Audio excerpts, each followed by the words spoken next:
Screen visible हो रहा है?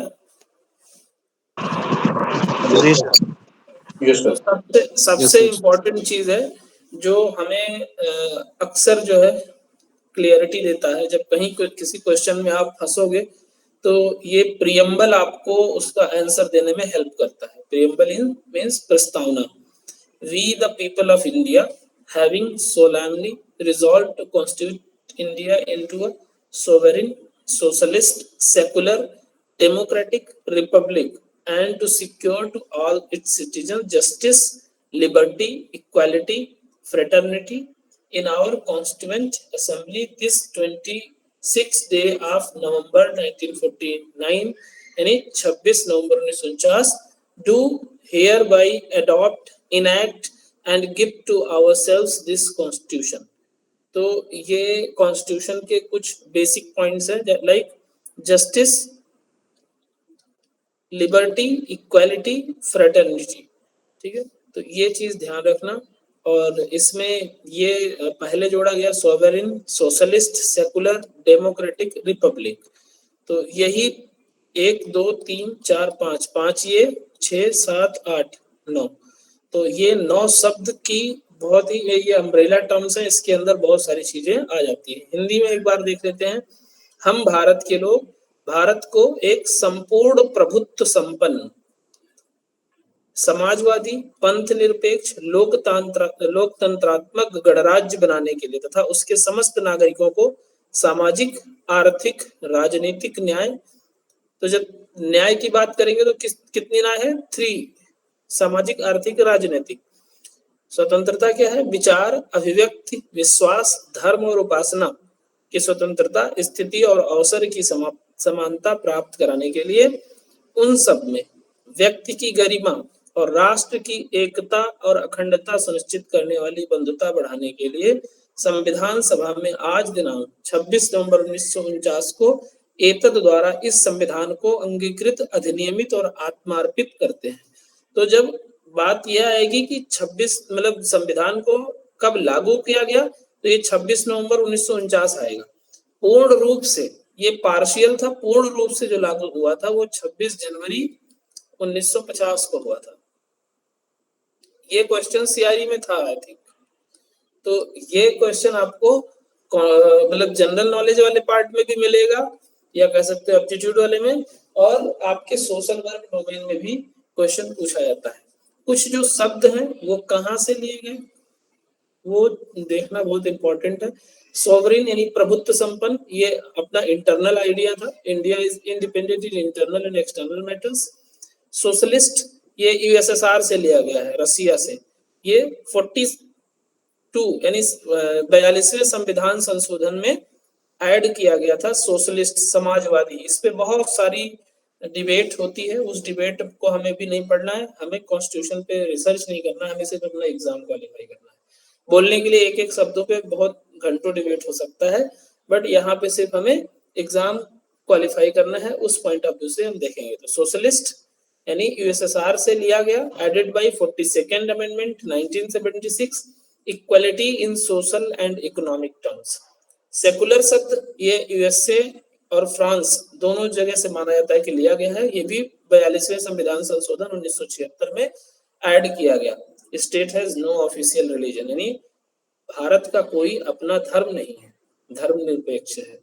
लेकिन अभी का जो करंट सिनारियो है थोड़ा सा डिफरेंट है, कुछ हमेशा प्रो रहे हैं।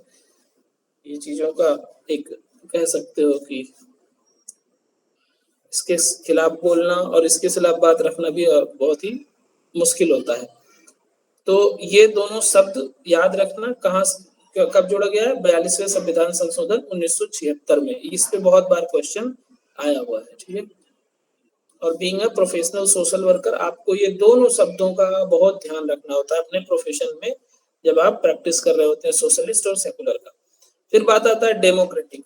डेमोक्रेटिक लिया गया है यूएसए और यूके दोनों जगह से माना जाता है। Power lies with the people, यानी जो डेमोक्रेटिक नेशन होगा वहां पे असली पावर जो होता है वो व्यक्ति में होता है। व्यक्ति अपने जो है लीडर का चुनाव करता है और लीडर उसके लिए जो है शासन करता है। रिपब्लिक गणराज्य, ये फ्रांस शब्द से लिया गया। Head of the state is elected not hereditary, मतलब राजा का बेटा राजा नहीं बनेगा, ठीक है। तो राजा का बेटा राजा नहीं बनेगा तो कौन बनेगा, कोई भी बन सकता है, यानी राजा इन द सेंस नेता। जस्टिस यूएसएसआर से है, social, economic and political justice, तीन तरह के न्याय की बात की गई है। लिबर्टी फ्रेंच रिवॉल्यूशन से लेकर liberty of thought, expression, belief, faith and worship. Equality USA की से लिया गया, equal opportunity and status. Fraternity यानी बंधुता, sense of brotherhood among citizens. कुछ क्रोनोलॉजी अगर देखें इसका कि कब कौन से शब्द जोड़े गए हमारे संविधान के प्रियम्बल में। The preamble of the constitution was amended by only once through 42nd constitutional amendment act 1976 during the emergency period under prime minister Indira Gandhi. तो ये आपको ध्यान रखना है, इस 42वें संविधान संशोधन के दौरान बहुत बड़ा चेंज हुआ है कॉन्स्टिट्यूशन में, और इसको मिनी कॉन्स्टिट्यूशन भी बोलते हैं, पता है आप लोगों को? जी, इसको मिनी कॉन्स्टिट्यूशन भी बोला जाता है। तो सोशलिस्ट शब्द 1976 में जोड़ा गया, सेकुलर 1976 में जोड़ा गया, इंटीग्रिटी ये भी 1976 में जोड़ा गया, और 42वें संविधान संशोधन के अंतर्गत। Before amendment 1950 sovereign democratic Republic, after 42nd में 1970 sovereign socialist secular democratic Republic, यानी सोशलिस्ट और सेकुलर शब्द जोड़ा गया। Unity of the nation and unity and integrity of the nation. 42nd amendment is known as the mini constitution because it made extensive changes to the constitution including the preamble, fundamental duties and directive principles। तो बहुत सारे amendment हुए और directive principle भी जोड़ा गया, fundamental duties भी जोड़े गए, प्रीएम्बल भी जोड़े गए, तो इसीलिए मिनी कॉन्स्टिट्यूशन इसको बोला गया। कुछ जनरल नॉलेज है कॉन्स्टिट्यूशन ऑफ इंडिया से संबंधित। अडॉप्ट कब किया गया? 26 नवंबर 1949 को। पूरा फुली लागू कब हुआ? 26 जनवरी 1950, और इसी 26 जनवरी को सेलिब्रेटेड एज रिपब्लिक डे, यानी रिपब्लिक डे के तौर पे मनाया जाता है। अच्छा, ये 26 जनवरी ही क्यों चुना गया, किसी को याद है? सर क्योंकि 26 जनवरी 1930 को झंडा फहराया गया था लाहौर में। और वो किस लिए फैलाया गया था? तो संपूर्ण स्वराज की मांग को लेकर के कांग्रेस। तो जो भारत का मतलब वो होता था, हर साल एक सभा होती थी, तो संविधान बनने से पहले 1930 में एक सभा हुई थी लाहौर में, वहां पे जो है 26 जनवरी को वो सभा हुई थी और उसमें पूर्ण स्वराज की मांग की गई थी। तो इसीलिए 26 जनवरी को रिपब्लिक डे के तौर पे मनाया जाता है, और 26 जनवरी का डेट ही चुना गया इन्फोर्समेंट के लिए कॉन्स्टिट्यूशन का। फादर ऑफ द कॉन्स्टिट्यूशन बोला जाता है डॉक्टर बी आर अम्बेडकर को। Original constitution written in English and Hindi, and longest constitution in the world. Initially 395 article, 22 पहले जो है 395 अनुच्छेद थे, 22 भाग था, 8 शेड्यूल्स थे। करंट 470 से ज्यादा आर्टिकल हो गए, 25 पार्ट्स हैं, 12 शेड्यूल है, ओवर 105 अमेंडमेंट्स, 105 से ज्यादा अमेंडमेंट हो चुके हैं। टोटल वर्ड्स 1,45,000 वर्ड्स माने गए हैं, and language drafted in initially in English, Hindi translation also adopted. Component आपको बता ही दिया, 22 पार्ट्स, 470 प्लस आर्टिकल, शेड्यूल्स जो अनुसूचियां जिसको बोलते हैं 12, अमेंडमेंट्स 105 हो चुके हैं लगभग, और अपेंडिसेस जो परिशिष्ट है वो सेवरल है। उसके बाद में इसको आप देखोगे कि किस तरीके से डिस्ट्रीब्यूशन किया गया, क्या सब्जेक्ट है। भाग 1 का 1 से 4 है, जिसमें राज्य और केंद्र का जो है कैसे डिस्ट्रीब्यूशन होगा, बाउंड्री का डिस्ट्रीब्यूशन कैसे, यूनियन एंड इट्स टेरिटरी। तो 1 से 4 तक यही है, जो एक आर्टिकल 1 से 4 तक इसी का डिस्क्रिप्शन मिलेगा आपको। और पार्ट क्या होगा? 1। पार्ट 2 में 5 से 11 अनुच्छेद होगा, जिसमें सिटीजनशिप, नागरिकता की बात की गई है। फिर तीसरा भाग 12 से 35 फंडामेंटल राइट्स है, और फिर 36 से 51 है पार्ट 4, जिसमें directive principle of state policy. तो ये अगर देखा जाए, उसके बाद में ये फंडामेंटल ड्यूटीज हैं 4A, और 51 ये बाद में जोड़ा गया 1976 में, फंडामेंटल ड्यूटीज। तो सबसे इम्पोर्टेंट जो पार्ट है वो 12 to 35 और 36 to 51, मतलब ये दोनों आपको एकदम टिप पर रटा होना चाहिए, तभी आप जो है इजीली एग्जाम में आंसर कर पाओगे। बाकी कुछ कुछ इम्पोर्टेंट है, बट जो सबसे ज्यादा इम्पोर्टेंट है वो ये है। उसके बाद में 5वां है 52 से 151 यूनियन गवर्नमेंट, 6 है 152 to 37 state governments, and 8th है 238 टू यूनियन टेरिटरीज, 238 ही है। फिर 243 से 240 ओ पंचायती राज, ये बहुत इंपॉर्टेंट है। कौन सा भाग है? भाग 9, पंचायती राज व्यवस्था भाग 9 में है, और आर्टिकल 243 से 243 ओ। उसके बाद में भाग 9 का ए 243 पी से 243 जेड जी म्यूनिसिपालिटीज है, म्यूनिसिपालिटीज। और फिर भाग 9 का बी 243 जेड एच से 243 जेड टी कोऑपरेटिव सोसाइटीज। तो इस तरीके से 10वां है 244 शेड्यूल एंड ट्राइबल एरियाज के लिए 244। उसके बाद 245 to 263 सेंटर स्टेट रिलेशन यानी केंद्र राज्य संबंध, वो 11वें भाग में। Finance, property, contracts and suits, trade and commerce, इस तरीके से आप बाकी देख लेना, इसमें डिटेल में दिया हुआ है। और अमेंडमेंट की बात जो की गई है, ये क्वेश्चन पूछा जाता है, तो ये है 20वें भाग में अमेंडमेंट होता है। अमेंडमेंट से रिलेटेड जो भी है कॉन्स्टिट्यूशन में 368 आर्टिकल।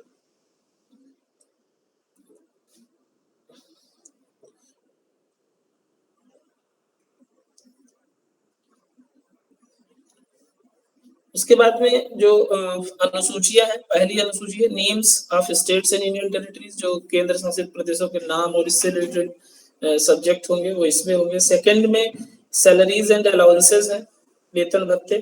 थर्ड में forms of oaths and affirmation यानी शपथ और प्रतिज्ञा के रूप में जो भी फॉर्मेलिटीज है वो इसमें मिलेंगी।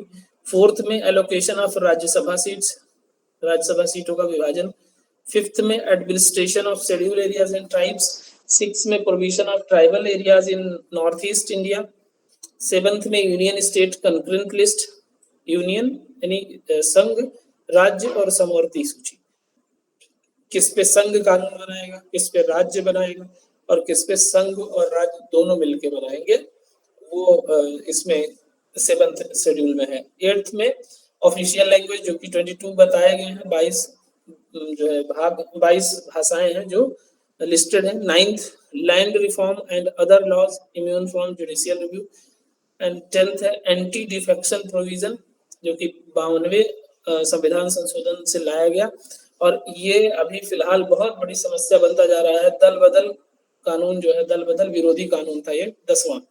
11th है पावर्स ऑफ पंचायत, 73वां संविधान संशोधन, इसको आप लोग रट लो, बहुत बार क्वेश्चन पूछा गया है।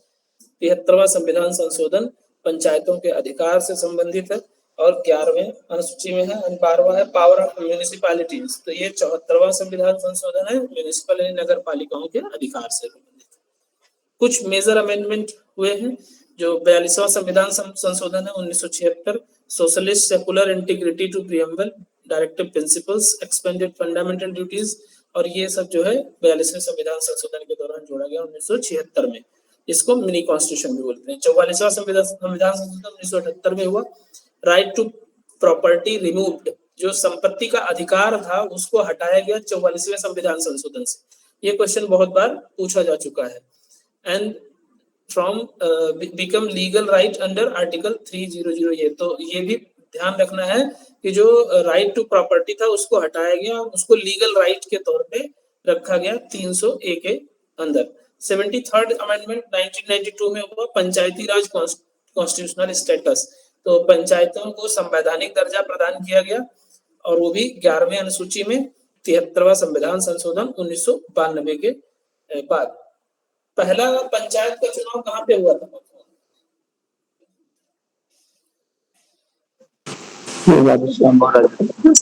राजस्थान, नागौर, है ना जी। 74वां संविधान संशोधन 1992 में हुआ urban local bodies and municipalities status schedule 12। तो म्युनिसिपैलिटीज जो है वो 12वें अनुसूची में है और नगर पालिकाओं को संवैधानिक दर्जा दिया गया। तो 73वां 74वां दोनों 1992 में हुआ है। उसके बाद 86 अमेंडमेंट जो 2002 में हुआ है, आर्टिकल 21A रखा गया, right to education 6 to 14 years and amended directive principles and duties. उसके बाद 97th जो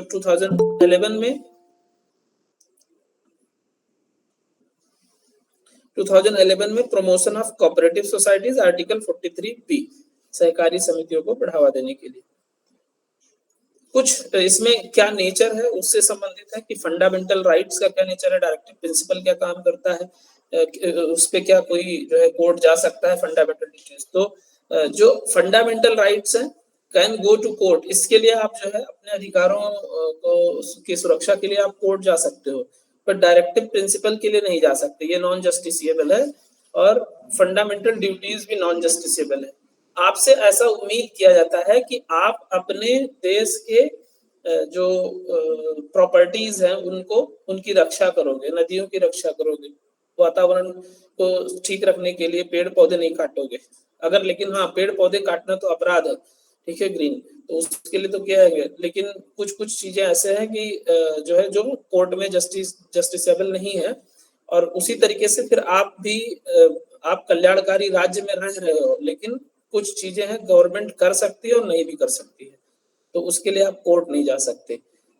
इसमें ये पॉलिटिकल एंड सिविल राइट्स भी है, सोशियो इकोनॉमिक जस्टिस जो डायरेक्टिव प्रिंसिपल्स में दिया है कि आपको काम करने का भी अधिकार है। अगर आप काम ढूंढ रहे हो तो वो आपका राइट है, अगर आप एलिजिबल हो काम करने के लिए। सिटीजन्स मोरल रिस्पॉन्सिबिलिटीज जो है ये फंडामेंटल ड्यूटीज का मेन एम है कि ये सिटीजन से मोरल रिस्पॉन्सिबिलिटीज प्ले करने के लिए जो है एक्सपेक्टेशन रखती है। इन्फोर्समेंट ये लीगल इन्फोर्समेंट है, ये पॉलिटिकल मोरल है, और ये सिर्फ मोरल और सोशल है।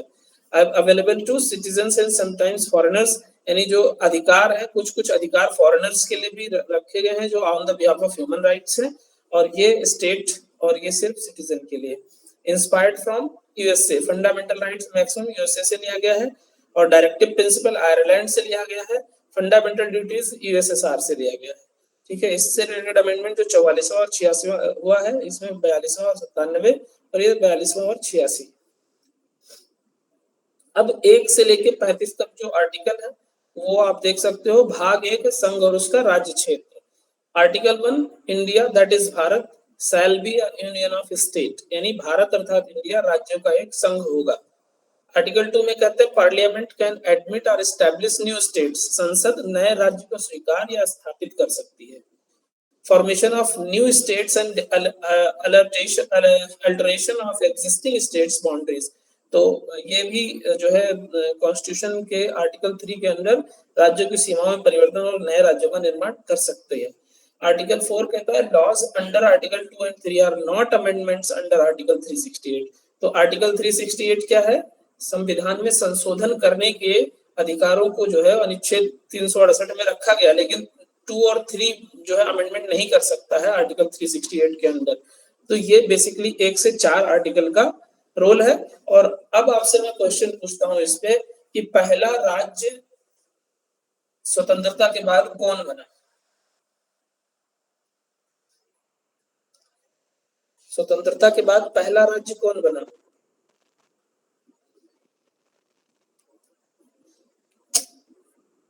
कोई आंध्रा से नहीं है क्या? सर आंध्र प्रदेश बना था 1956 में। नहीं, तेलंगाना बना था ना। किस आधार पे? भाषा के आधार पे। ठीक है, तो इसीलिए भाषाई कट्टरता बहुत खतरनाक होती है। और इसमें जो लीड किया था इस पूरी क्रांति को, उनका नाम क्या था याद है?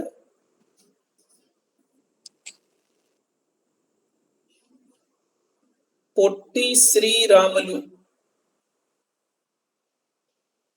56 दिन के आमरण अनशन पे इनकी डेथ भी हो गई थी। अब सोच लो, सिर्फ भाषा के आधार पे अलग राज्य मांग रहे थे और फिर उसके बाद मिला। थोड़ा सा देख लिया करो, इधर लिखा भी है Telangana created in 2024 under article 3, but ये उस टाइम आई थिंक नाम क्या था, तेलंगाना ही नाम था, या आंध्र प्रदेश नाम था? आंध्र प्रदेश बना था आंध्र सर। प्रदेश। सर आंध्र प्रदेश। तो ये मतलब पोट्टी श्री रामलू के ही आमरण अनशन से हुआ था और आई थिंक ये 1956 में ही बना था पहला राज्य जी। उसके बाद में आर्टिकल 5 जो कि मतलब दूसरा है सिटीजनशिप, नागरिकता से लेके 5 से 11 तक। 5वें आर्टिकल में है citizenship at commencement of constitution, संविधान लागू होने पर नागरिकता का अधिकार। तो आर्टिकल 6 में है कि जो उस टाइम पाकिस्तान से छोड़ के इंडिया आ गए थे लोग, उनको नागरिकता दी गई। आर्टिकल 7 में है citizenship of return from Pakistan, Pakistan से लौटने वालों की नागरिकता, जो पाकिस्तान से लौट के आए थे और पाकिस्तान से आए लोगों के नागरिकता के अधिकार संबंधित थे। दोनों 6 और 7 में थे। आर्टिकल 8 में था विदेश में रह रहे भारतीयों की नागरिकता, जो इंडिया से बाहर रह रहे हैं। आर्टिकल 9 था डुअल सिटीजनशिप नॉट अलाउड, मतलब दोहरी नागरिकता इंडिया में अलाउड नहीं है। जैसे कि आप यहाँ से गए और दुबई में आपने नागरिकता ले ली तो इंडिया की सिटीजनशिप ऑटोमेटिक खत्म हो जाएगी। आर्टिकल 10 है कॉन्टिन्यूएंस ऑफ सिटीजनशिप राइट, नागरिकता जारी रखने का अधिकार। आर्टिकल 11 है पार्लियामेंट कैन रेगुलेट सिटीजनशिप, यानी संसद नागरिकता के विषय में नियम बना सकती है। तो सिटीजनशिप अमेंडमेंट एक्ट 2019 में है grant citizenship to prosecuted minorities from Pakistan, Afghanistan and Bangladesh. 2019 में ये एक्ट में अमेंडमेंट हुआ।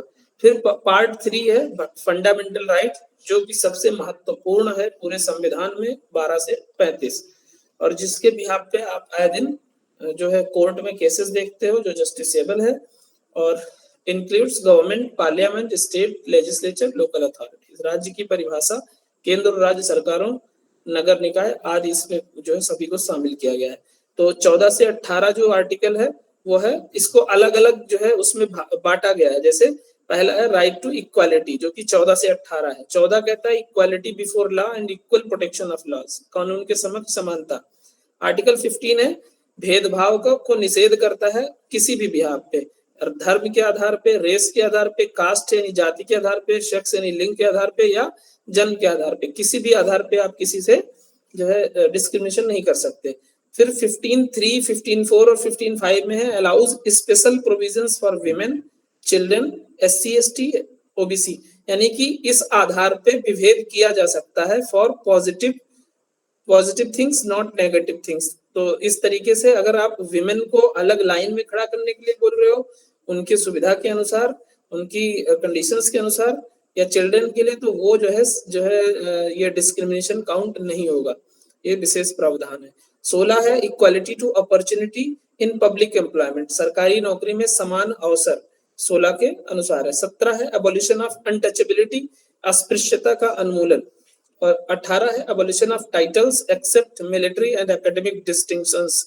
तो जो पहले राजाधिराज, महाराजाधिराज की उपाधि दी जाती थी, अब वो सब खत्म हो गया है। आर्टिकल 18 उपाधियों की समाप्ति इसीलिए लाया गया, ये उपाधि नहीं दे सकते, बस सिर्फ मिलिट्री में और एकेडमिक डिस्टिंक्शंस में कुछ कुछ उपाधियां मिलती हैं।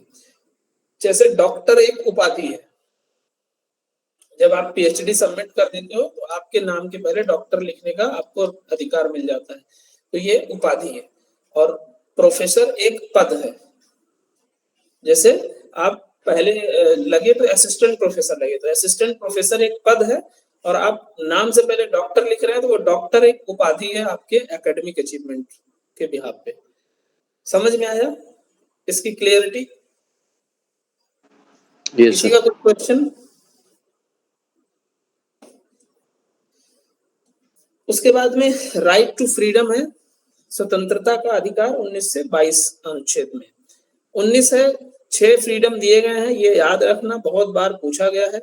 क्या है? स्पीच, बोलने की स्वतंत्रता, असेंबली, इकट्ठा होने की, एसोसिएशन बनाने की, मूवमेंट की यानी आवागमन की, रेजिडेंस की, रहने की, प्रोफेशन की, ठीक है, यानी कोई व्यवसाय करने की। तो ये 6 स्वतंत्रता है, अभिव्यक्ति, सभा, संघ, आवागमन, निवास और व्यवसाय। तो कितने फ्रीडम है? 6। Freedom of speech, freedom of assembly, freedom of association, freedom of movement, freedom of residence and freedom of profession. 20 article में protection in respect of conviction, no ex post facto laws, double jeopardy, self incrimination, ये जो article है ये बहुत ही important हो जाता है, नहीं अब तक बहुत लोगों को फंसा दिया था जबरदस्ती, यानी आपको अपने ही अगेंस्ट कह सकते हो बयान देने के लिए बाध्य नहीं किया जा सकता, ठीक है, और साक्ष्य भी अपने अगेंस्ट देने के लिए आपको बाध्य नहीं किया जा सकता, और ये एक बहुत इंपॉर्टेंट है। और दूसरा, no ex post facto laws, इसका मतलब समझे आप लोग, क्या होता है एक्स पोस्ट फैक्टो?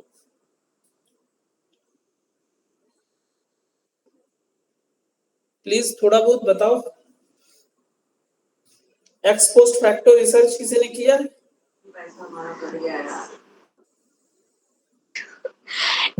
मतलब एक्स पोस्ट फैक्टो किसी भी घटना के घटने के बाद जो रिसर्च होती है उसके प्रभाव का जो अध्ययन करते हैं वो एक्स पोस्ट फैक्टो में होता है। जैसे अगर हम कोविड का अध्ययन कर रहे हैं कि कोविड में किस तरीके से सोसाइटी पे इफेक्ट पड़ा है या फिर मेंटल हेल्थ पे, तो वो हमारा एक्स पोस्ट फैक्टो रिसर्च हो जाएगा। बिल्कुल सही। तो अब उससे कोरिलेट कराओ कि यहाँ एक्स पोस्ट फैक्टो लॉज का मतलब क्या हुआ, no ex post facto laws. यहाँ ये मतलब हुआ कि अगर आज आपने कोई अपराध कर दिया और उस अपराध का कोई कानून नहीं बना था अभी तक, तो अब नया कानून बना के आपको अपराधी घोषित नहीं किया जा सकता। समझ गए मेरी बात? Yes sir. जैसे कि जब निर्भया केस हुआ था, मैंने कांड क्यों नहीं बोला पता है? कांड बोलने से अब जो है मना कर दिया है कोर्ट ने, निर्भया केस, ठीक है। तो निर्भया केस में जो एक बच्चा था वो 16 से 18 साल के बीच का था, ठीक है, और उस इंसिडेंट में, उस रेप कांड में वो शामिल था। तो उस टाइम ऐसा कोई कानून नहीं था जेजे एक्ट में या पॉक्सो से रिलेटेड जिसमें, मतलब इसमें तो जेजे एक्ट ही आएगा, कि जिसमें 16 से 18 को अगर कोई हीनियस क्राइम करता है तो उस पे एडल्ट्री की तरीके से केस चलाया जाएगा। था ऐसा कोई कानून? पूछ रहा हूं आप लोगों से, बताओ ना भाई। नहीं था। तो जेजे एक्ट में अमेंडमेंट किया गया आफ्टर निर्भया केस। अब लोग बहुत ही मोरालिटी और सोसाइटी के आधार पे बस यही कहते थे कि इसको सूली पे चढ़ा दो, बट जो कानून था, फिर ऐसे बहुत सारे लोगों को वर्तमान में जो अपराध नहीं है उसको अपराध की श्रेणी में रख के नया कानून बना के और उसको फांसी देने की बात करते। तो इसीलिए कोर्ट ने कहा कि देश भावनाओं से नहीं चल सकता।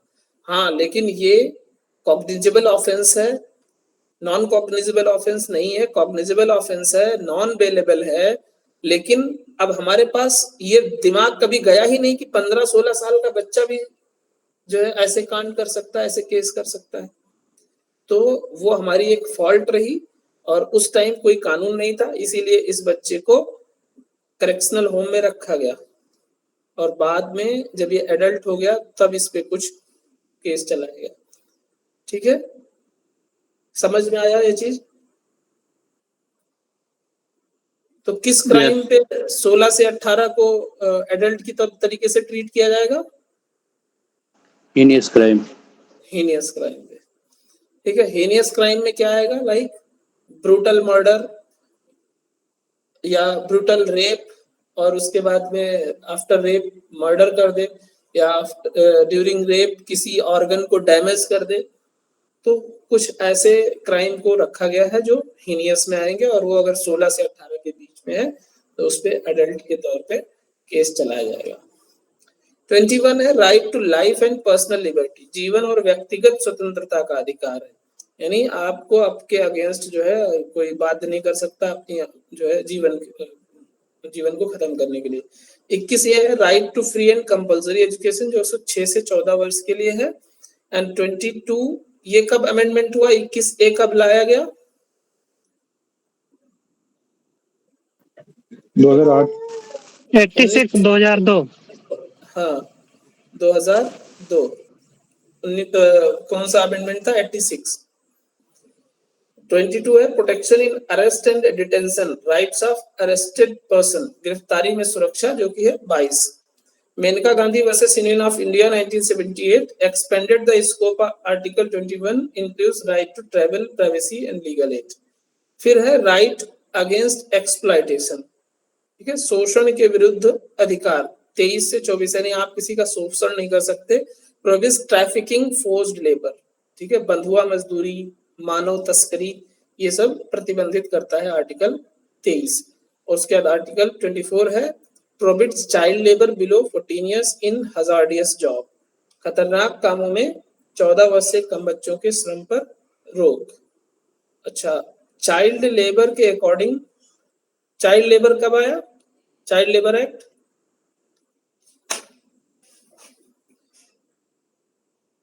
बताओ बताओ भाई।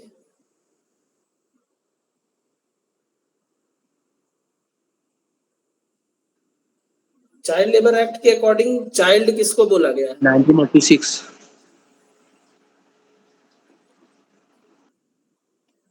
चाइल्ड लेबर एक्ट के अकॉर्डिंग चाइल्ड किसको बोला गया है? 14 साल से कम। जिसकी उम्र 14 साल से कम है, 6 से 14। बिलो 14 को चाइल्ड बोला गया है, ठीक है, as per labour act. JJ act के अकॉर्डिंग चाइल्ड किसको बोला गया है? 18 साल। सर उसमें तो 18 हो गया। 18 से कम है, लेकिन वो जी सर। स्पेशल केस में 16 से 18 को एडल्ट माना जाएगा, जो स्पेशल केस होगा हीनियस क्राइम में। पॉक्सो में चाइल्ड किसको बोला गया है? 16। 18। इसमें भी 18 से कम को बोला गया है, ठीक है। एक और है जिसमें 15 बोला गया, मैं नाम नहीं याद आ रहा मुझे। तो इस तरीके से डिफरेंट डिफरेंट लॉज हैं जो अलग अलग चाइल्ड की एज क्राइटेरिया मानते हैं, ठीक है। बट ओवरऑल 18 से कम को ही चाइल्ड बोला जाता है। लेबर लॉ ऐसा है कि इसमें बोला गया है कि जो 14 साल से 18 साल के बीच का बच्चा है उसको चाइल्ड ही माना जाएगा, बट नॉन हजार्डियस प्लेस पे, नॉन हजार्डियस प्लेस पे उससे काम कराया जा सकता है जहां पे उसके मानसिक, सामाजिक और शारीरिक विकास को अवरोध ना पहुंचे, अवरुद्ध ना हो, ठीक है। तो नॉन हजार्डियस प्लेस पे 14 साल से 18 साल का बच्चा काम कर सकता है, और हजार्डियस प्लेस पे 18 से कम का नहीं कर सकता, ठीक है। हजार्डियस मतलब जहां पे किसी भी तरीके का उसके सामाजिक, मानसिक, शारीरिक विकास में बाधा पहुंच सकती है, ठीक है। Right to freedom of religion, जो कि 25 से 28 है। 25 क्या कहता है? Freedom of conscience and religion, यानी अंतरात्मा और धर्म की स्वतंत्रता। अंतरात्मा मतलब आप किसी भी गॉड को, किसी भी ईस्ट को मान सकते हो या नहीं भी मान सकते हो, ये आपका अधिकार है। 26 है right to manage religious affairs, धार्मिक कार्यों का प्रबंधन। No compulsion in paying taxes for religious promotion, धार्मिक प्रयोजनों के लिए कर आपको देने के लिए बाध्य नहीं किया जा सकता। 28 है freedom from religious instructions in certain institution, शैक्षणिक संस्थानों में धार्मिक शिक्षा की मनाही, ठीक है। तो शैक्षणिक संस्थान जो पब्लिक डोमेन है, पब्लिक इंस्टीट्यूशन है, उसमें धार्मिक शिक्षा नहीं दी जा सकती। बट अगर कोई रिलीजियस इंस्टीट्यूशन है तो उसमें वो अपने रिलीजन को प्रमोट करने के लिए रिलीजियस जो है, जो भी आर्टिकल है वो पढ़ा सकते हैं, बुक्स पढ़ा सकते हैं। फिर आता है कल्चरल एंड एजुकेशनल राइट्स, जो कि 29 to 30 है। तो कल्चरल एजुकेशनल राइट्स में 29 है protection of language, script and culture of minorities, जो अल्पसंख्यक है वो अपनी भाषा, लिपि और संस्कृति की रक्षा करने के लिए ऐसे इनिशिएटिव ले सकते हैं। 30 में है right of minorities to establish and administer educational institutions, शिक्षण संस्थान स्थापित करने का अधिकार है अपने माइनॉरिटीज के लोगों के लिए, जो है उनके वेलबींग के लिए, एजुकेशनल वेलबींग के लिए। उसके बाद में है राइट टू कॉन्स्टिट्यूशनल रेमेडीज, जो आर्टिकल 32 है। अच्छा, संविधान की आत्मा किसको बोला गया है? सर 32 आर्टिकल 32 किसने बोला है? B.R. अम्बेडकर जी ने। Ambedkar. As per B.R. Ambedkar article 32 संविधान की आत्मा है, बट इन जनरल संविधान की आत्मा कौन है?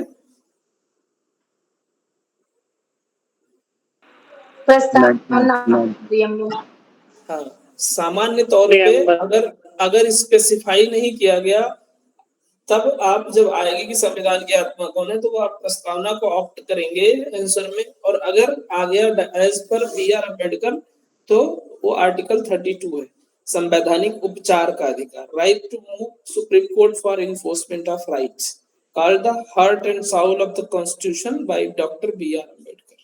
तो मौलिक अधिकारों की रक्षा हेतु तो आप न्यायालय जा सकते हैं, याचिका दायर कर सकते हैं। कुछ रिट्स हैं, habeas corpus, mandamus, prohibition, certiorari and quo warranto. ठीक है, हैबियस कॉर्पस मतलब produce the body, mandamus we command, prohibition stop lower court, certiorari मतलब transfer a case, quo warranto यानी बाय व्हाट अथॉरिटी। ये जो बड़े लेवल पे मतलब बड़े लेवल इन सुप्रीम कोर्ट है वो अपने से लोअर कोर्ट को पूछ सकता है, या प्रोड्यूस द बॉडी यानी उनको ये जो है इस हैबियस कॉर्पस के तहत बोल सकता है, और मैंडेमस के तहत उनको कमांड दे सकता है, और स्टॉप लोअर कोर्ट यानी लोअर कोर्ट को किसी केस को रोकने के लिए बोल सकता है, कोई केस ट्रांसफर कर सकता है, और ये भी पूछ सकता है कि by what authority you are asking me या you are transferring me any case. तो ये कुछ जो है एक रिट है जो सुप्रीम कोर्ट या हाई कोर्ट अपने लोअर कोर्ट को देता है। Article 33 to 35 power to modify rights. 33 है parliament can restrict rights of armed forces. Parliament यानी जो हमारा पार्लियामेंट है वो सशस्त्र बलों के अधिकार सीमित किए कर सकते हैं कुछ जो है ऐसे कंडीशंस में स्पेसिफिक। आर्टिकल 34 है राइट्स में बी सस्पेंडेड ड्यूरिंग मार्टियल लॉ, यानी कोई भी सैनिक कानून के समय अधिकारों का निलंबन किया जा सकता है। सिर्फ 1, 2 अधिकार, 3 अधिकार ऐसे हैं जैसे जीवन जीने की स्वतंत्रता, उसको नहीं जो है रोका जा सकता, छीना जा सकता, लेकिन जो फ्रीडम ऑफ स्पीच है, फ्रीडम ऑफ मूवमेंट्स है, ये सब आपका, या फ्रीडम ऑफ यूनियन है, ये सब रोका जा सकता है अगर किसी भी तरीके का इमरजेंसी लागू हो गया। जैसे अभी थोड़ी दिन पहले जब पाकिस्तान से हमारा जो है युद्ध जैसा बन रहा था स्थिति, तो वहां पे बहुत सारे जो है न्यूज चैनल्स को जो हेट स्पीच दे रहे थे या हेट न्यूज प्रोड्यूस कर रहे थे उनको बंद कर दिया गया था, बैन कर दिया गया था। Article 35 parliament has exclusive power to make laws on article 16, 17, 23, 24। तो इन सब विशेष आर्टिकल्स पे संसद को विशेष विधायी शक्ति प्राप्त है अमेंडमेंट करने के लिए, उस पर कानून बनाने के लिए। अब ये कुछ इम्पोर्टेंट अमेंडमेंट्स हैं जो बहुत ही important है। First amendment 1951 added reasonable restrictions on article 19, enabled SC/ST reservation under article 15 part 4। 42nd amendment 1976 added fundamental duties, changed preamble, added socialist secular world। पहले सबसे पहले सोशलिस्ट और सेकुलर वर्ड जोड़ा गया। 44वां में 1978 में restored article 21 right to life after emergency. 86 यानी emergency के दौरान भी आपके जीवन जीने की स्वतंत्रता है। 86 अमेंडमेंट 2002 में आया, added article 21 right to education. 93rd amendment 2005 में आया, added 15 part 5 for OBC reservation in educational institution. Directive principle of state policy, ये पार्ट 4 है, और इसमें डेफिनेशन इसका अगर आप देखेंगे जो मैंने आपको बताया था कि राज्य के नीति निर्देशक तत्व ऐसा कर सकता है क्योंकि जो हमारा राज्य जो है वो कल्याणकारी है। Directive principles are non justiciable, not legally enforceable, guidelines for the state to follow in governance aiming to establish social and economic democracy. और ये आयरिश कॉन्स्टिट्यूशन से लिया गया है। ऑब्जेक्टिव है इसका वेलफेयर स्टेट बनाने के लिए हमारा ये राज्य का जो है कर्तव्य है। तो सोशलिस्ट प्रिंसिपल पे बेस्ड है 38 से 43 आर्टिकल, जो प्रमोट करता है जस्टिस को, रिड्यूस करता है इनइक्वालिटी को, राइट टू वर्क को इंश्योर करता है, एजुकेशन और पब्लिक असिस्टेंस को के अधिकार को सुरक्षित करता है। गांधीयन प्रिंसिपल पे बेस्ड है 40 से 48, 40, 43B, 46, 48 promote Panchayati Raj, village economy, ban on cow slaughter, promote cottage industry. तो ये ध्यान रखना, गो हत्या निषेध की बात अगर कोई करता है तो वो 43B में है और ये गांधीयन प्रिंसिपल पे बेस्ड है, डायरेक्टिव प्रिंसिपल पे है। लिबरल इंटेलेक्चुअल प्रिंसिपल, उदारवादी तत्व 44, 45, 47, 41। यूनिफॉर्म सिविल कोड की बात होती है, वो इसी में होती है, child education, environment protection, international peace. कुछ जो इम्पोर्टेंट आर्टिकल है 36 defines states as per article 12, राज्य की परिभाषा। 37 directive principle are not enforceable but fundamental to governance. 38 promote welfare state and reduce inequalities. 39 equal opportunity, adequate livelihood, equal pay, child protection, समान अवसर, जीवन निर्वाह योग्य, वेतन, बाल संरक्षण। एंड 39 ये है free legal aid and justice. ये 39 ये इक्वल पे अपॉर्चुनिटी, मतलब इक्वल वर्क के लिए इक्वल पे मिलना चाहिए, समान कार्य के लिए समान वेतन, जो आर्टिकल 39 में है। उस दिन मैंने क्वेश्चन भी पूछा था। आर्टिकल 40 है एस्टैब्लिशमेंट ऑफ विलेज पंचायत, तो पंचायतों की स्थापना के लिए आर्टिकल 40 है। ये याद रखना, ये बहुत बार क्वेश्चन पूछा गया है, ये बहुत ही हाईली इंपॉर्टेंट है आर्टिकल 40 डायरेक्टिव प्रिंसिपल में। उसके बाद में 41 और 42 में देखना काम करने का अधिकार, जो राइट टू वर्क है, एजुकेशन है, पब्लिक असिस्टेंस है, वो आर्टिकल 41 में है। 42 जो human work condition and maternity relief से रिलेटेड है, तो मैटरनिटी रिलीफ आर्टिकल 42 के तहत दी जाती है, मैटरनिटी लीव, ठीक है। और मैटरनिटी बेनिफिट एक्ट कब आया? मैटरनिटी बेनिफिट एक्ट कब आया? 1961। फिर आर्टिकल 43 है living wage and decent work condition, जीवन योग्य वेतन। 43 है तो मिनिमम जो वेज निर्धारित किए जाते हैं वो इसी आर्टिकल 43 के तहत जो है रखे जाते हैं। Workers participation in industry added by 42nd amendment, श्रमिकों की भागीदारी किसमें? उनके जो है प्रशासनिक व्यवस्था में भी उनकी भागीदारी की बात की जाती है। 43B promotion of cooperative societies, सहकारी समितियों को बढ़ावा। 44 uniform civil code for all citizen, तो समान नागरिक संहिता जिसके ऊपर अभी बहुत उठापटक चल रही थी कुछ दिन पहले, वो यही है, 44 है। 45 है early childhood care and education up to age 6 modified by 86 amendment, 6 वर्ष तक के बच्चों की शिक्षा। और ये 6 वर्ष तक के बच्चों की शिक्षा कहाँ दी जाती है? आंगनबाड़ी। आंगनबाड़ी में। तो उनके शारीरिक विकास के लिए कौन सा योजना चलाया गया है? ICDS। सुपोषण, सुपोषण, सुपोषण ही है ना उन स्कीम जिसके उनके न्यूट्रिशनल वैल्यू को जो है प्रमोट किया जाता है।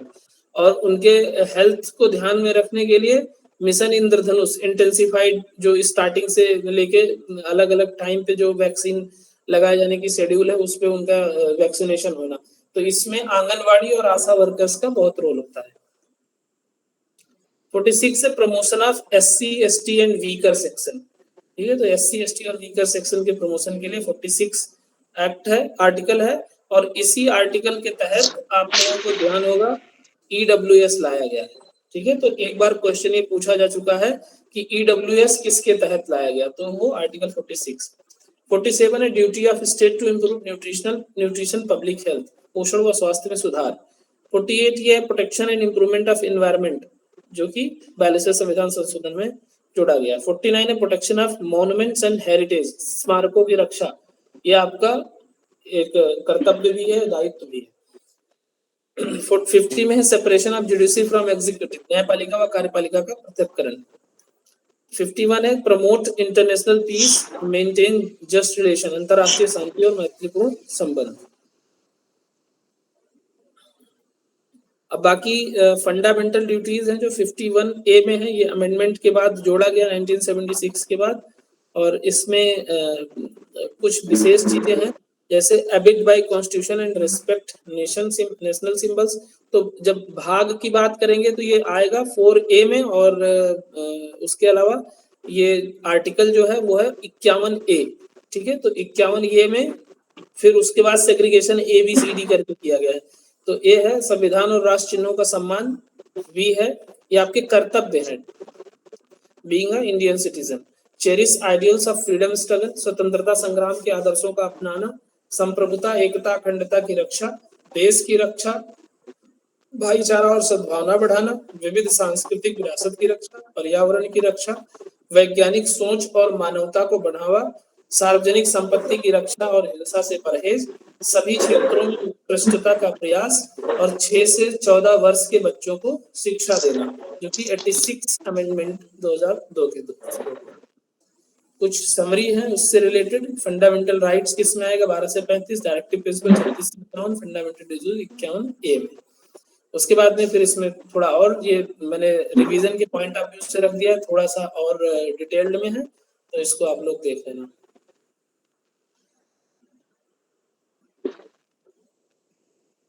अब बात करते हैं पंचायती राज सिस्टम की। पंचायती राज सिस्टम बेसिकली ये गांधीयन फिलॉसफी पे बेस्ड है। गांधी जी ने कहा था कि अगर पावर का डिसेंट्रलाइज कर दोगे, यानी जो शक्तियों का विकेंद्रीकरण कर दोगे, तो जो दूर दराज के क्षेत्र में बैठा हुआ एक अंतिम छोर पे व्यक्ति है, वो भी जब देखेगा कि हमारा कौन रिप्रेजेंटेटिव बन सकता है, तो वो पाएगा कि एक प्रधान सबसे छोटे टेरिटरी में है और उस टेरिटरी में उसका होल्ड लगभग सभी व्यक्तियों पे है, तो वो अपनी बात प्रधान के माध्यम से रख सकता है। और जो डेवलपमेंट की जो फंड्स हैं, डेवलपमेंट के लिए जो स्कीम और पॉलिसी है, उसको प्रधान के थ्रू ग्रामीण क्षेत्र में और ग्रामीण क्षेत्र के छोटे छोटे गांवों में, पंचायतों में हम डिस्ट्रीब्यूट कर सकते हैं। तो ये गांधीयन फिलॉसफी पे बेस्ड है और इसी में त्रिस्तरीय पंचायती राज व्यवस्था का प्रावधान किया गया। और कॉन्स्टिट्यूशनल अमेंडमेंट की बात करें तो ये 73वें संविधान संशोधन के थ्रू संभव हो पाया और ये 1992 में हुआ था। ठीक है, केम इनटू फोर्स 24 अप्रैल 1993, सेलिब्रेटेड एज नेशनल पंचायती राज डे। तो 24 अप्रैल को राष्ट्रीय पंचायती राज दिवस के तौर पे मनाया जाता है, तो ये भी आप लोगों को याद करना जरूरी है। जो पार्ट ऐड किया गया वो 9वां पार्ट ऐड किया गया, पहले पार्ट 8 ही था। To the constitution article 243 to 240 O, 243 से 243 ओ तक पंचायती राज व्यवस्था के बारे में आपको डिस्क्रिप्शन मिलेगा। एडेड शेड्यूल 11 शेड्यूल ऐड किया गया, list of 29 subjects for panchayat, और 29 सब्जेक्ट्स पंचायत के लिए रखे गए। ऑब्जेक्टिव था decentralisation of power to rural local self government, village level पे, इंटरमीडिएट लेवल पे और डिस्ट्रिक्ट लेवल पे, यानी ग्राम स्तर पे, ब्लॉक स्तर पे, गांव के स्तर पे और ब्लॉक के स्तर पर, जिला के स्तर पे, 3 स्तर पे जो है पंचायती राज व्यवस्था काम करती है। यहाँ पे ग्राम पंचायत का चुनाव होता है, यहाँ पंचायत समिति या ब्लॉक पंचायत का चुनाव होता है और यहाँ जिला परिषद का चुनाव होता है। ठीक है, तो इन state with population less than 20 lakh the intermediate level is not mandatory. तो 20 लाख से कम जहाँ पॉपुलेशन होता है वहाँ ये ब्लॉक लेवल की जो चुनाव होती है वो नहीं होती है। कुछ इम्पोर्टेंट है इसमें, reservation for SC ST as per article 243 D 243 D के तहत SC ST को इसमें जो है आरक्षण मिला हुआ है। Reservation for women for 33%, article 243 D का 3 महिलाओं के लिए 1/3 आरक्षण। एंड ड्यूरेशन ऑफ पंचायत, ये 5 वर्ष का कार्यकाल होता है आर्टिकल 243 E के तहत। इलेक्शंस जो होते हैं 243 K के तहत होता है और ये राज्य चुनाव आयोग द्वारा चुनाव कंडक्ट कराया जाता है। स्टेट फाइनेंस कमीशन 243 I के थ्रू पंचायती राज संस्थाओं को वित्तीय सहायता की सिफारिश करता है। तो ये कुछ बेसिक इंपॉर्टेंट आर्टिकल हैं, इनको अगर आप रट लोगे तो ये बहुत इंपॉर्टेंट है। बस इतना 243 तो बिल्कुल रटा होना चाहिए, ठीक है, क्योंकि ये रिजर्वेशन के लिए है। और इसी 243 रिजर्वेशन के तहत ही लोकसभा और विधानसभा में भी मांग किया गया था और वो जो है पारित भी हो गया। लोकसभा के लिए कितने वर्षों के लिए पारित हुआ है? 33% महिलाओं के लिए आरक्षण।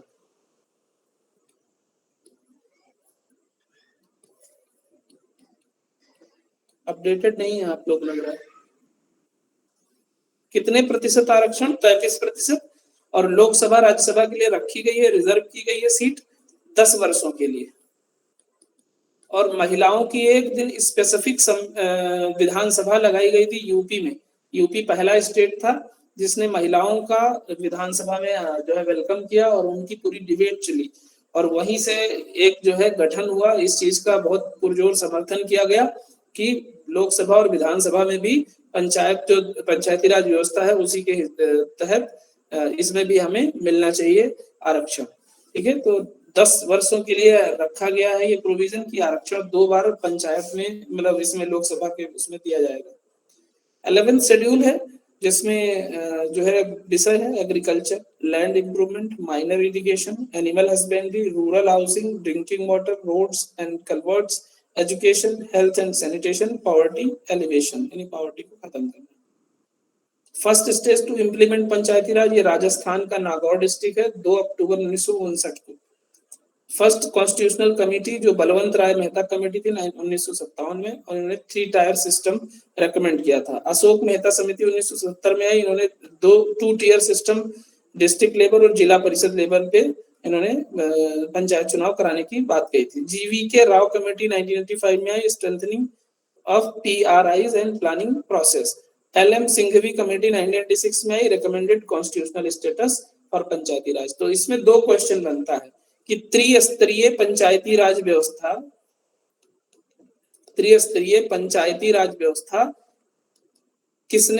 किस समिति ने रेकमेंड किया? तो क्या आंसर होगा? बलवंत राय मेहता। बलवंत राय मेहता, ठीक है। और द्विस्तरीय अशोक मेहता। अशोक मेहता। तो ये दोनों नाम आपको रटा होना चाहिए, ठीक है। बलवंत राय मेहता ने 3 स्तरीय और अशोक मेहता ने 2 स्तरीय। अमेंडमेंट हुआ 73rd कॉन्स्टिट्यूशनल अमेंडमेंट 1992, इनफोर्स 24 अप्रैल 1993। आर्टिकल 243 से 243 वो 11वां अनुसूची, 3 स्तर विलेज, ब्लॉक और डिस्ट्रिक्ट, SC ST और विमेन को 33% रिजर्वेशन, इलेक्शन अथॉरिटी होगा स्टेट इलेक्शन कमीशन, और जो पंचायती राज दिवस मनाया जाता है वो 24 अप्रैल को मनाया जाता है।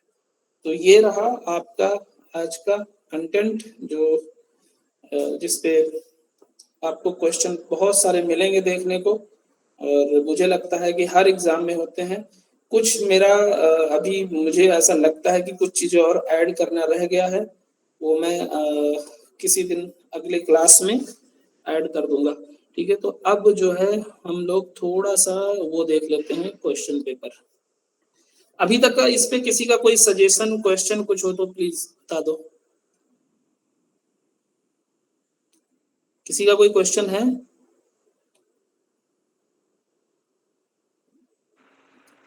नहीं सर। इसका जो क्वेश्चन आया था जनरल अवेयरनेस पे, एक बार देख लो ना। Singareni coal mines is located in the state, तो सिंगरेनी जो है वो है तेलंगाना में, कोयले की खदान है। Which of the following Indian states does not share a border with Bangladesh, तो बांग्लादेश के साथ नागालैंड का नहीं लगता है बॉर्डर, बाकी मेघालय, असम और मिजोरम का बॉर्डर लगता है। अच्छा ये बताओ कि हमारा कौन सा स्टेट सबसे लॉन्गेस्ट लैंड लॉक्ड बॉर्डर है पाकिस्तान के खिलाफ, पाकिस्तान के साथ सबसे ज्यादा? जी राजस्थान होगा या गुजरात? राजस्थान। राजस्थान है। राजस्थान वो है, गुजरात है। गुजरात है, सही कह रहे हैं। हाँ। Where is the zonal headquarters of North East Frontier Railway located? ये गुवाहाटी। हाँ, zonal headquarter है ये north east. Which among the following institutions has recently conducted a test on semi cryogenic engine? तो ये इसरो का था, Indian Space Research Organisation. Which among the following Indian Defence Forces conducted the exercise त्रिशक्ति? ये तो उस time का। Sir एक minute disturb कर रहे हैं। हाँ, क्रायोजेनिक का कुछ मतलब होता है सर, मैं ध्यान नहीं आ रहा है। क्रायोजेनिक जो क्रायोजेनिक इंजन बता रहे हैं आप, हाँ हाँ, इसका क्या मीनिंग होती है? क्रायोजेनिक एक टेक्नोलॉजी है, ठीक है, ऐसी टेक्नोलॉजी जिसमें जो फ्यूल है वो बहुत लाइट फ्यूल लगता है और बहुत पावर जनरेट करता है। तो ये बहुत ही हाईली मतलब अपडेटेड टेक्नोलॉजी है इंजन की, क्रायोजेनिक, जिसमें नॉकिंग कम होता है, जिसमें पावर ज्यादा एफिशिएंसी एफिशिएंसी इंक्रीज बहुत होती है। ज्यादा होती है। और बाकी अब उसकी इंटरनल टेक्नोलॉजी के बारे में तो मुझे भी नहीं पता है, अगर आपको पता है या किसी को पता है तो बता सकते हैं। ठीक है सर, ठीक है। Which सर of the हाँ जी सर बताएं। थोड़ा सा और।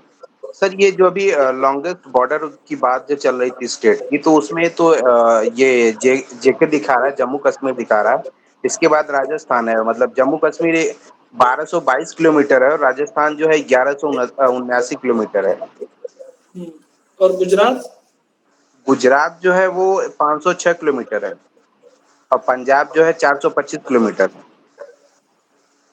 अच्छा चलो इसके बारे में देख लेना, शायद हो सकता है लैंड लॉक्ड और वाटर का अलग अलग सेपरेशन हो, मैं देख के बता दूंगा, है ना। ओके। गुजरात ही वैसे मैंने पढ़ा था तो इसलिए मैंने बताया, बाकी देख लेंगे। Which of the following is the name of the in-house system inducted recently by Indian force to identify friendly forces in combat? तो ये है वायु लिंक। ये कुछ करंट बेस्ड है। Where did the Warli painting get originated? वारली चित्रकला की उत्पत्ति ये महाराष्ट्र, इसीलिए वहां पे वर्ली एक जगह का भी नाम है। Which among the following is the best energy source for generating electricity in India from the point of view of sustainable development? तो sustainable development के point of से हाइड्रो इलेक्ट्रिसिटी जो होती है, जो जल विद्युत है, वो काफी बेहतर, बाकी इनमें आउट ऑफ 4 में बेस्ट है। जैसे कोयला है, मिनरल ऑयल, खनिज तेल है, एटॉमिक एनर्जी है, तो ये एक टाइम पे तो खत्म हो सकते हैं, बट पानी एकदम से बिल्कुल खत्म नहीं हो सकती। Which among the following cities was founded by Delhi सल्तनत फिरोज शाह तुगलक? तो हिसार, मतलब इस शहर की जो स्थापना थी हिसार की, वो फिरोज शाह तुगलक ने की थी। Who was the last viceroy of British India? तो लॉर्ड माउंटबेटन अंतिम वायसराय थे। Which among the following is the first country to accept the new agreement on fishery subsidies formally in January 2023? Switzerland. Regarding the BIND scheme launched in January 2023, the Boost Public Service Broadcasting, what is the expansion of BIND? The BIND है Broadcasting Infrastructure and Network Development. The highest peak of Peninsular India, भारतीय प्रायद्वीपीय भारत की सबसे ऊंची चोटी जो है वो Anamudi. Which of the following रस is associated with love emotion? ठीक है, तो श्रृंगार रस, जिसमें प्रेम का जो है भावना उत्पन्न होता है, व्यक्त होता है, ठीक है। जैसे जिसमें जो है श्रृंगार मतलब रस की बात करते हैं, तो ये वैसे शब्द जो है वो हिंदी का है, जिसमें करुणा की बात होगी, जिसमें बहुत ही दर्द की बात होगी, वो 9 रस होते हैं ना सर, 9 में से ही। हाँ, तो जैसे आंख ही न रोई है, दिल भी तेरे प्यार में रोया है, ऐसे करके गाना है, वो करुण रस का हो जाएगा। और क्या है वो, एक फूलों सा चेहरा तेरा, कलियों सी मुस्कान है, श्रृंगार रस हो गया। तो इस तरीके से रौद्र में जो ये आप मंत्र से अगर मैं एग्जांपल दूं तो जटाटवी गलत जल प्रवाह पावित स्थले, ऐसा जो बहुत ही इसमें रौद्र रूप दिखाया गया। या जब लक्ष्मण और परशुराम संवाद होता है, तो वो जो लक्ष्मण जी संवाद करते हैं वो एक रौद्र रूप है। अद्भुत में जहाँ पे मतलब आश्चर्यचकित होने जैसा है, तो ये हिंदी के कुछ। Who delivered the famous do or die? तो ये गांधी जी का है, करो या मरो। और उसके बाद ये क्वांटिटेटिव एप्टीट्यूड आ गया। चलते हैं थोड़ा सा सब्जेक्ट, कितना टाइम हो गया? 8:06।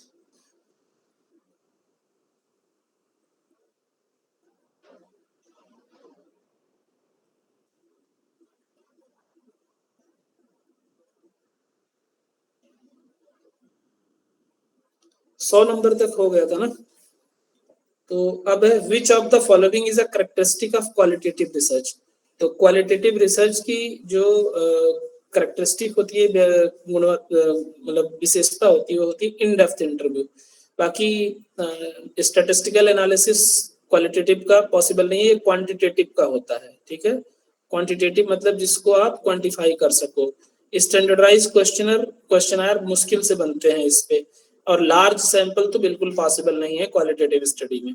क्वालिटेटिव स्टडी में छोटा सैंपल होता है, गुणात्मक रिसर्च होते हैं, और जो क्वांटिटेटिव स्टडी होता है उसमें स्टैटिकल एनालिसिस ज्यादा बेहतर होता है और सैंपल भी बड़े रखे जा सकते हैं। Hierarchy of needs theory was given by, तो किसने दिया है? अब्राहम ने। और मोटिवेशन थ्योरी भी इसको बोलते हैं, नीड थ्योरी भी बोलते हैं। तो सबसे पहला जो है, पहला स्टेप क्या है मोटिवेशन का? फिजियोलॉजिकल। आप लोगों को रटा दूंगा मैं। दूसरा क्या है? Safety needs. सेफ्टी। तीसरा लव एंड बिलोंगिंग। फिर सेल्फ एस्टीम। उसके बाद सेल्फ एक्चुअलाइजेशन। प्यार में क्या रखा है? दुनिया में कुछ नहीं है। ऐसी ऐसी बातें फिलॉसफी वाले इसी स्टेज में आके करते हैं, ठीक है। और जब आपका रोटी कपड़ा मकान का पूरा हो जाता है तब आप सेफ्टी का देखते हैं, सुरक्षा, तब इंश्योरेंस कराते हैं, लाइफ इंश्योरेंस, हेल्थ इंश्योरेंस। ये मिल जाता है तो फिर प्रेम ज्यादा उमड़ता है, ठीक है। तो ये सारी चीजें स्टेप बाय स्टेप होती है। Which nuclear plant explosion happened in the former Soviet Union 1986? तो ये हुआ था चेरनोबिल, मूवी भी है तो जापान में है, ठीक है। What does HIV stands for? तो ह्यूमन इम्यूनोडेफिशिएंसी वायरस। HIV और एड्स में क्या फर्क है? क्या फर्क है HIV और एड्स में? HIV वायरस है और एड्स डिजीज है। अच्छा, और इससे रिलेटेड एक्ट कौन सा था?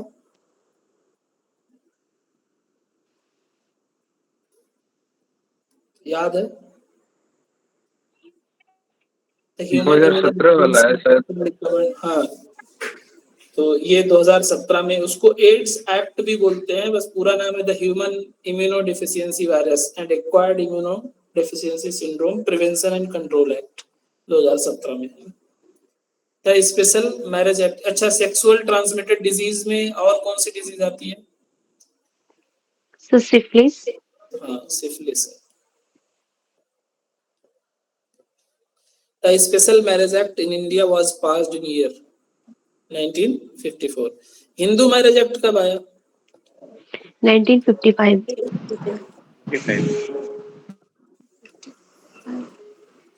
और हिंदू एडॉप्शन एक्ट कब आया? 1954।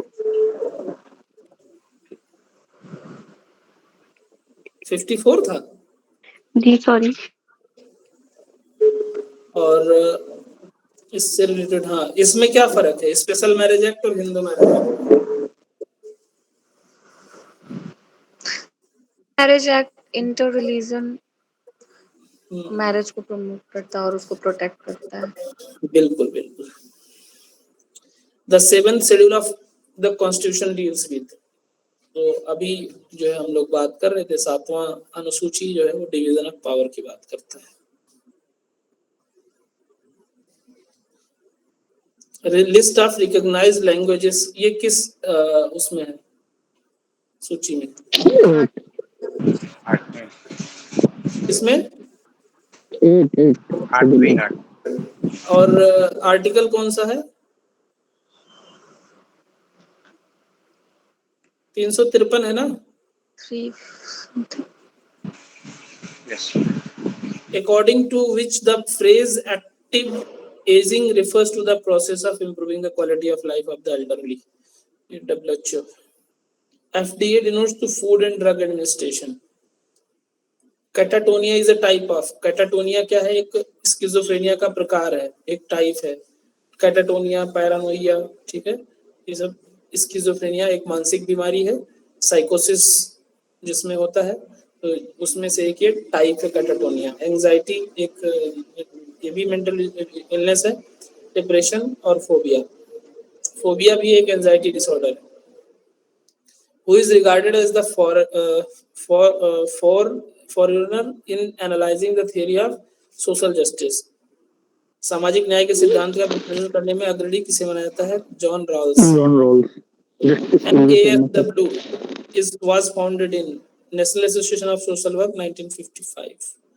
Which human right is related to the right of individuals to participate in decision about their mental health treatment plan? They have right to informed consent. Informed consent और consent में क्या फर्क होता है? Question पूछा था इसमें, क्वेश्चन ये इन्फॉर्म्ड कंसेंट में जो इन्फॉर्म कंसेंट का इसका प्रोस कॉन्स दोनों बताने पड़ते हैं। सर कंसेंट जो होता है रिटर्न और वर्बल दोनों होता है, फॉर्म में रिटर्न में होता है, और उसमें सारी जो भी चीजें होती है वो डिटेल्स से बताई जाती है। ठीक है, ठीक है। Where was the second school of social work established in India? Delhi. Tells about the flatness of the peakness of the distribution curve. तो इसको क्या बोलते हैं? कुर्टोसिस बोलते हैं। कुर्टोसिस मतलब कि ये स्टैटिस्टिकल रिप्रेजेंटेशन है, जैसे हम बार ग्राफ बनाते हैं या लाइन ग्राफ बनाते हैं, पाई चार्ट बनाते हैं, उसी तरीके से कुर्टोसिस होता है, जो उसका जो मतलब ग्राफ की जैसे फ्लैटनेस है या पीकनेस है, ये अलग अलग चीज जो है दर्शाती है, तो उसको कुर्टोसिस बोलते हैं। The concept of homeostasis suggest that most living systems endeavour to maintain and preserve the current system. Homeostasis बोलते हैं। Cohesion in a family refers to, cohesion मतलब इमोशनल बॉन्डिंग अमंग मेंबर्स, इसको हम वी फीलिंग बोलते हैं। हम की भावना, अपनापन की भावना, उसको बोलते हैं कोहेशन। डेली, ये मैंने बहुत बार डिस्कशन किया है, daily means disability adjusted life years. Which of the government programs provides cash support to farmers that suffer crop loss or damage due to unforeseen circumstances? प्रधानमंत्री फसल बीमा योजना, अलग अलग फसल के लिए बीमा कराई जाती है। Which is known as the Gilbert Act, तो पुअर लॉ अमेंडमेंट एक्ट जो कि 1782 में आया था, उसको गिलबर्ट एक्ट के तौर पे जाना जाता है। संपूर्ण ग्रामीण रोजगार योजना was launched in which year? 2001। कितना टाइम हो गया? 10 क्वेश्चन और कवर कर लेते हैं। Who among the following founded London Charity Organization Society? तो Octavia hill. The concept of task and coping are related to which of the following principle of social functioning? Stress hormone are, तो stress hormone कौन है? Adrenaline और cortisol. जब आप बहुत ही तनाव में होते हैं, चिंता में होते हैं, तो उसका ये एक बड़ा कारण होता है एड्रेनलिन और cortisol. The UDHR, the International Covenant on Civil and Political Rights, and the International Covenant on Economic, Social and Cultural Rights, together are called as International Bill of Human Rights. The Factories Act was enacted on 23rd September 1948, 1948। ESI Act कब आया? 1948। Question पूछा गया है कई बार। 52 है, 1952। नहीं भाई, इसीलिए पूछा ना, कभी कभी मैं क्वेश्चन जब पूछूं तो ध्यान रखा करो, ये सेम है, दोनों का ही है, 48 ही है, तो इसीलिए पूछा। ESI का फुल फॉर्म क्या होता है? Employ state insurance. हाँ, तो अभी ESI में भी वैकेंसी आई थी सोशल वर्कर की। Which theory proposes punishment to discourage people from committing crimes? तो ये है डिटरेंस थ्योरी, प्रतिवारण चिकित्सा। ये कहता है कि लोगों को अपराध करने से हतोत्साहित करने के लिए कौन सा सिद्धांत सजा का प्रस्ताव देता है? तो इसी को डिटरेंस बोलते हैं। सजा का प्रस्ताव इसीलिए देता है जिससे आपको आपकी गलती का एहसास दिलाया जा सके। रिलेशनशिप थ्योरी मतलब आपको अपने परिवार से दूर कर देते हैं, वो रिलेशनशिप थ्योरी यूज करते हैं।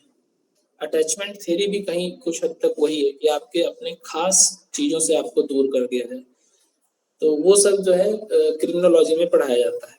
जो इसमें जितने लोग DSSP welfare officer, labour welfare officer और ये कम्युनिटी असिस्टेंट कम्युनिटी ऑर्गेनाइजर की तैयारी कर रहे हैं, उनके लिए क्रिमिनोलॉजी बहुत इंपॉर्टेंट है, पढ़ लेना ठीक से। और आप लोगों में से कोई कर रहा है तैयारी इसका असिस्टेंट कम्युनिटी ऑर्गेनाइजर का? एग्जाम तो नहीं भरा है सर हमने वेलफेयर का डाला हुआ है। असिस्टेंट कम्युनिटी ऑर्गेनाइजर का आप में से किसी ने डाला है? अगले मंथ है एग्जाम। डाला है तो मेरे 36 वीडियोस हैं उस पे, ठीक है? वो सर पूरा लेबर ऑफिसर के लिए सर कुछ हेल्प कर दीजिए। लेबर ऑफिसर के लिए लेबर लॉ पढ़ लो, ठीक है? लेबर लॉ पढ़ लो और कंपनी एक्ट पढ़ लो, ESI एक्ट पढ़ लो और चाइल्ड लेबर एक्ट पढ़ लो। इतना पढ़ लो, उसके बाद में जो मैंने 36 वीडियोस डाले हैं वो देख लेना। ये बहुत ही मेहनत किया है मैंने इस पे उस टाइम, तो फ्रीली अवेलेबल है यूट्यूब पे, और उसमें आप देखोगे तो आपको खुद ही लगेगा कि हाँ कितना इम्प्रूवमेंट है। फिर है behaviour that is contrary to the standards of conduct और social expectations of a group और सोसाइटी इज डिफाइंड बाय, ये लुइस वेस्टन ने दिया। The term feminisation of poverty originated in, गरीबी का नारीकरण शब्द की उत्पत्ति USA में हुई। Social action is mass betterment through propaganda and social legislation, this definition is given by Mary Richmond ने दिया, यानी सामाजिक क्रिया, प्रचार और सामाजिक विधान के माध्यम से बड़े पैमाने पर बेहतरी, यह परिभाषा मैरी रिचमंड ने दी। 130 when is the international day for the prevention of natural disaster observe, तो ये 13 अक्टूबर को मनाया जाता है, मतलब प्राकृतिक आपदा निवारण के लिए अंतरराष्ट्रीय दिवस। तो आज के लिए इतना ही रखते हैं, बहुत ज्यादा ओवरलोडेड हो जाएगा नहीं तो। आप लोगों को समझ में आ रहा है? वैसे अब तो लगभग मैंने कंप्लीट कर दिया है सिलेबस। कोई टॉपिक आप लोगों को लगता है कि और कवर किया जाना चाहिए तो आप लोग बता सकते हो। मतलब ये अंतिम क्लास नहीं है, अभी कुछ क्लास में 1-2 क्लास और लूंगा।